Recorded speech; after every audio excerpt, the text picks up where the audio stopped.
desire to reach for the sky runs deep in our human psyche. From the time of our birth, humans have felt a primordial urge to explore, to blaze new trails, map new lands, and answer profound questions about ourselves and our universe.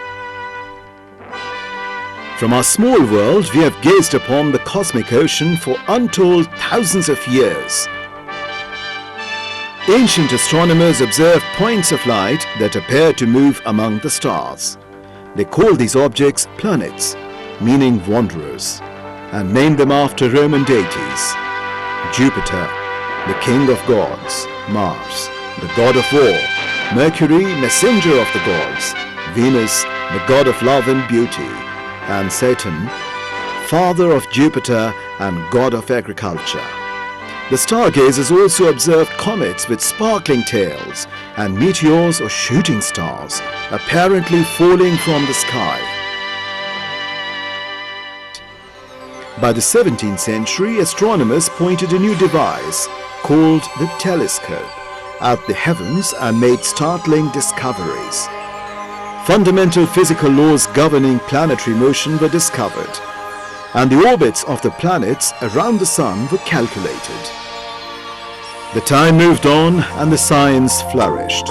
In 1258 AD, the Arabs adopted the rocket into their own arms inventory, and during the Seventh Crusade used them against the French army of King Louis in 1268. As the 18th century dawned, both the French and the British began wrestling for control of the riches of India. They found themselves frequently engaged against the forces of Tipu Sultan of Mysore. During the two battles of Seringapatam in 1792 and 1799, Tipu Sultan's nearly 5,000 men contingent of rocketeers used rockets to pound the enemy forces. Flashing o'er the English pale, see all the children of the gale beneath the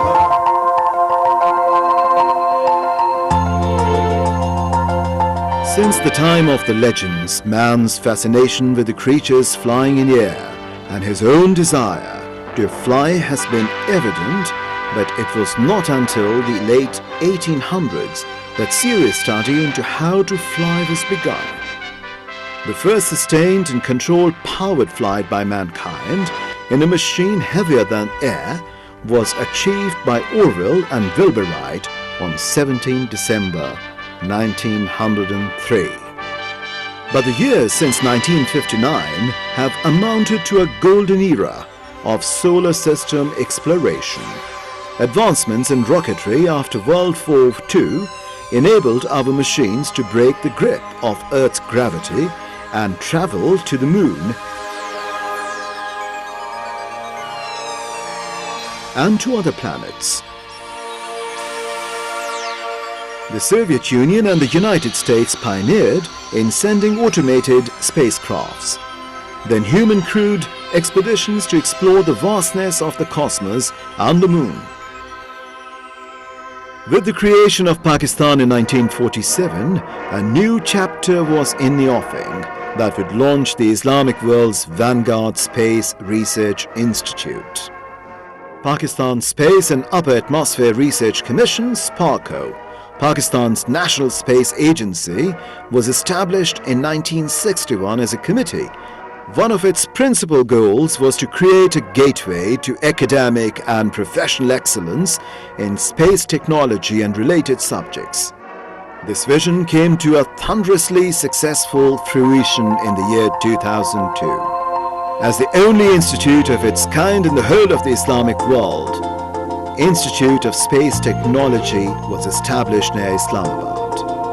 The Institute of Space Technology, recognized for its truly remarkable progress within such a short span of time, continues to create history in transcending all benchmarks.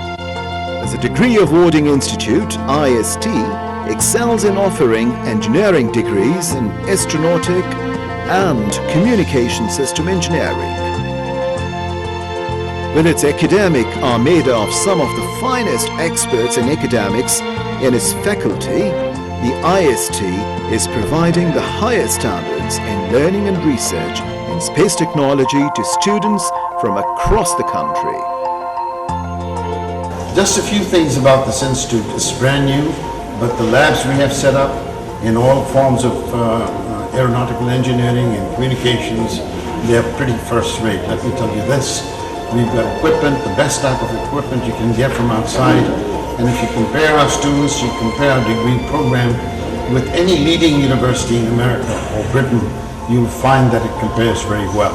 And I can guarantee you, within about 3 years, we will be at the top of the nation in this area. IST is also unique in setting a precedence in ensuring gender mainstreaming in this vital, specialized field. And this reflects not only amongst the staff, but also in the rising number of female students taking up studies in the institute.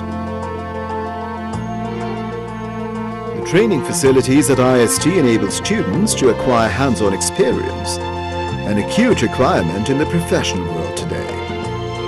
With that in mind, IST's notable recent achievements include upgradation of experimentation and research facilities.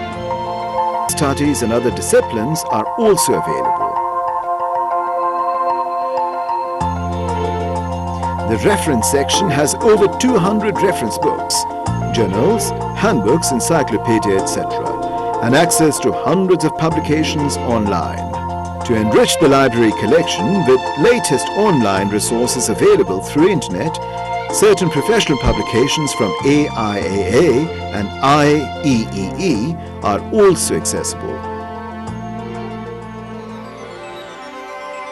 Space technology is committed to ensuring that the future of all life that lives upon this planet is protected. To protect this is ultimately to protect ourselves. It's a challenge, just as vital to conquer space and explore other planets, to save our own. The more we know about the universe, the more we learn about ourselves. From satellites monitoring our own planet's resources, to orbiting observatories scanning deep space, every IST mission embodies the spirit of discovery. And its flight to become a world-class institute in space technology is writ large on the horizon.